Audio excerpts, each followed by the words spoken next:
What's up, Waxaw? Thanks for joining the Roots and Relics podcast. Today we have a really interesting guest, Judy Simpson Cook with Storefront Theatre. It's a reader's theater, so thanks for listening.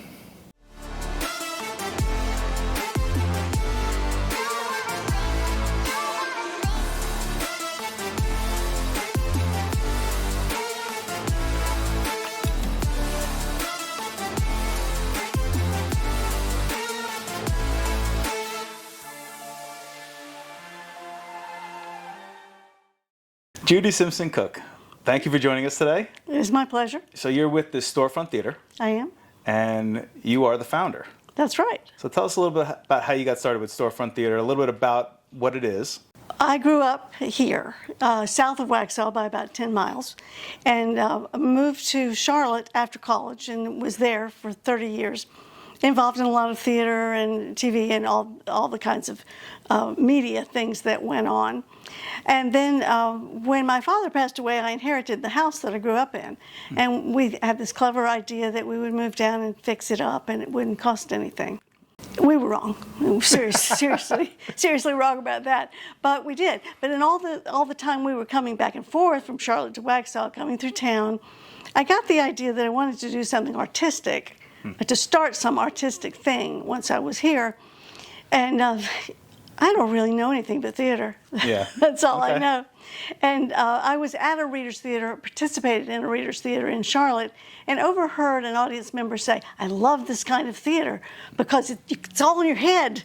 You hear what the actors say and you hear see their faces. So what exactly is a reader's theater? How does that differ from a regular theater? A regular theater has props, costumes, movement about the stage, and reader's theater, the actors, in my actors anyway, stand at music stands in front of the audience and read the play. Oh, okay. And a lot of people have come and said to me afterwards, I really didn't think that was going to be very interesting. But we have a very loyal following, and they think that our style, that what we do is wonderful. That's very cool. Have you always done that type of acting? I have done that a lot. I write a lot. Most of my plays that I've written are comedy. That's awesome. So you're a playwright as well? I am, yes. Very cool. So what are the name of some of the plays that you've worked on? We have had 17 seasons at Storefront Theatre, so wow. 4 to 5 a year. I don't even know the total, but quite a few. And they're all original, written by you? No, not all original, but I do stick one of mine in every chance I get. Very cool. No ego or anything here. That's funny. We do have a regional playwright coming in January. We're going to do one of his shows. His name is David Anthony Wright. And Okay. we did one of his plays last year. And he's just terrific. His writing is terrific. So I'm excited about that. I can't wait to check it out. I don't think I've ever seen anything like that. I'm from Long Island originally, so I've been to many Broadway shows over my whole life. I never really had the guts to be an actor, but I always wanted to do it. I remember one time in junior high school, I tried out for Guys and Dolls. I think I went out for the leading role, and I did not make it, but that was the end of my acting career. But I'm a huge fan of the performing arts. I always say Waxhaw could really use a theater. So that's something I've been talking about quite a bit on this show and other places. Performing arts are really something amazing for the children. There's so many kids out here who would love to get involved in things like that. So do you have any child actors that come up and frequently get get messages, emails from parents saying, do Really? you have anything for kids or teens? And I don't. Okay. I occasionally have a role for a teenager, but that's... Gotcha. We're not really the place to be for that. There are other opportunities, though. I think Waxhaw Community Theater does lots of stuff. Okay. And Union County Playmakers, Matthews Community Playhouse, and my friend and associate Nicole DiPietro has a teen theater called RA. Oh, wow. So there's a lot of this going on around here, but we don't have a theater to perform. No, we don't. Well, we perform at the Museum of the Waxhaws, and it's a perfect environment for what we do because it is small and you can stand across the front at music stands and sit down behind the stand when you're not on stage. Okay. On stage, but to actually do a full performance, a full production, Yeah. no, there's no place that theaters can call their own. All right. So if anybody's listening, we need a theater here in Waxhaw. We desperately do. That's awesome. It sounds like there's a lot of theater companies that are ready to step up to the stage. Absolutely. And it's lacking even in the schools, I've noticed. I've gone to, my kids go to school here, and they don't even have a stage to perform on. I know what And- that's like, yeah. Yeah, I mean, coming from New York, performing arts are a big thing. We're always in band, and there was always plays and all sorts of dramas that you can get involved with. I really think that's like a ripe opportunity for that age to just kind of figure themselves out and see how they light up when they get on stage. Exactly. You know, it's really cool.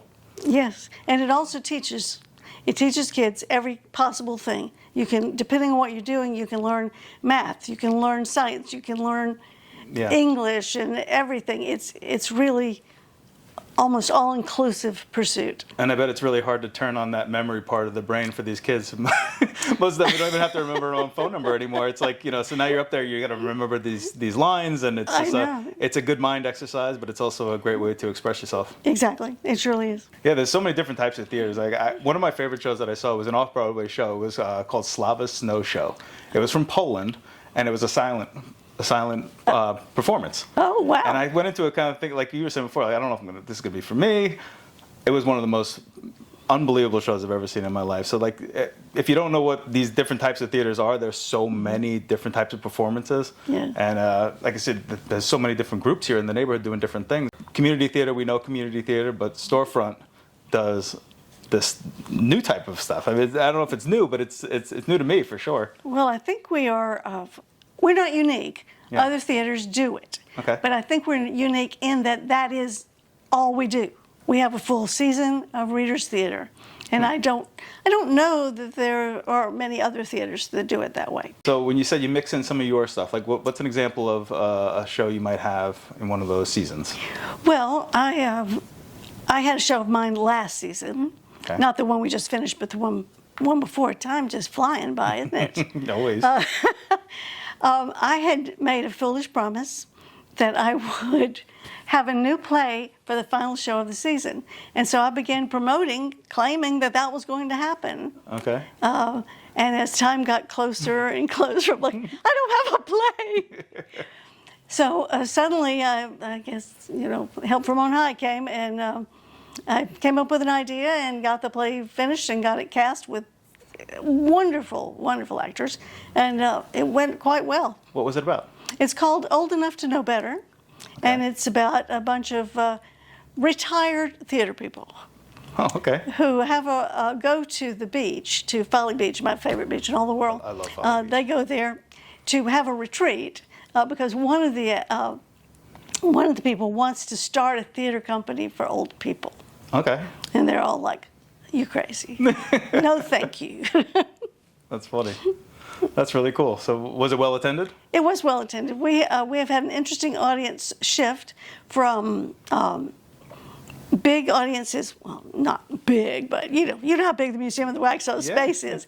Larger audiences on Saturday, small audiences on Sunday. And over the years, it's just crossed over. And now we are packed every Sunday. That's amazing. It sells out every time. Really cool. So you mentioned you were an actress back in the day. Or you're still an actress. You're still doing it. You can't quit that stuff. Yeah, that's funny. So what have you been in locally, like within the Charlotte area? Well, I cast myself from Okay. time to time. Right. I also have a one-woman show of a Waxhaw native named Lois Collins Sims. It was one woman, and I performed that from time to time. Interesting. And I was in Inherit the Land, Gene Stow's documentary about the book that he wrote. That's awesome. We had Gene on. That story is unbelievable. What part did you play? I played the part of Miss Maggie Ross. Wow, leading role. Very cool. That's a wild story. It is we cannot a wild wait for story. that one to come out Yeah. on streaming platforms, hopefully soon. I hope so. Yeah. So what do we got coming up next for Storefront Theatre? Well, Storefront Theatre is really responsible for the program that will be the Listen and Remember program. I've taken little tidbits throughout the show, little highlights, and put together a show to be a tribute to Listen and Remember and its long, long, long history. I've cast it, and we will be presenting it. And hopefully this will be an annual thing again, like it was for quite some time, as I understand it. Well, we've already talked about one of the problems that theaters have, and Okay. that is cash. Sure. Yeah. So you need volunteers, you need sponsors, you need people to get behind. Exactly. And listen project. and remember when it started, and I expect Gladys told you all about this, it was a true community effort. Everybody was in on it. Everybody was part of it. All the activities. They were just so very excited about it. I think we're different now. Not that we're not as good, but it's a different makeup of community. Sure. Okay. And I'm just not sure that it would pull together in the same way because people have, as they always say, people have so much to do. Sure. Sure, but with a lot of people moving in from different places, you might end up with a bigger audience, people wanting to learn a little bit more about the history of the wax. That could happen. So yeah, so yeah. I'll definitely be out there. I'll be purchasing tickets for me and my family. We'll be out there for sure. I definitely don't want to miss this year's, and hopefully future years it'll keep evolving the way it always has. But has the story changed at all over the years, or has it just been the same story?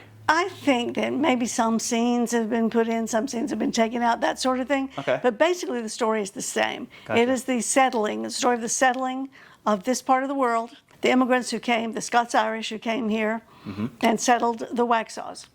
Gotcha. And of course, Andrew Jackson, the president, was born just near some creek. Sure. You know, there's some question about that. Yeah. A little fuzzy on the location. Nobody really knows for sure. But it is that story, and it's a very, very interesting story. I was in it twice. Okay. Once I didn't actually perform, but I rode a wagon through town pretending to be the wife of William R. Davie, the governor. And that was when it very first began. And some years later, about 15 years later, I was actually in it, playing a role. Okay. And now I'm like hand in glove with it. So how do they set it up at the Museum of the Waxhaws? Is this an outdoor play? It is outdoor. Okay. There is a platform, large platform, sort of down at the bottom of a hill, so people can gather around on the hill and see all the action. And I'm sure there's a lot of people involved in the audio and all the inner workings, the behind the scenes stuff that gets done to put this type of performance on. Well, Caitlin, who's the museum director now, and others, I'm sure, are really busy with the creating the program and creating exhibits and planning the whole big day. The people involved in the actual production, well, my technical director is my husband. Oh, okay. Could not do Storefront Theatre or anything else without his technical direction. That's awesome. Yeah. Well, I'd love to one day see that in a theater here in Waxhaw. Well, keep talking it up. We'll keep talking about it. Yeah, performing arts are a big thing. I mean, it's such, like I said before, it's such a great way to express yourself. I've always enjoyed it. I'm a musician. I get up on stage to play guitar every once in a while, but I don't do the acting thing. I'm a huge fan of it. Huge fan of stand-up comedy. So I'm starting to see a lot more of that stuff going on down here in Waxhaw. We have a lot of great performers down here. Oh yeah. You go anywhere on a Friday, Saturday night, and there's musicians playing, and the brewery down the block just started doing stand-up comedy in their comedy really? bay. So it's really interesting. You're starting to get a lot of creative types down here from all over the world, and a lot of people with a lot of talent, and it's great to just keep that part of the culture. Absolutely. I'm all for that. Yeah, absolutely. So we're definitely going to have to partner up with the other theater groups in the neighborhood. We'll get all you guys together. Maybe we can come up with a show. Maybe we'll do some Shakespeare in the Park. That would be great. That would be a lot of fun. Wonderful. Yeah. All right. Well, thank you for coming on the show today. I appreciate you very much. It's my pleasure. And thank you for what you're doing for the performing arts. It's really, Thank you. it's amazing. That's my pleasure too. Thank you. Thank you. All right.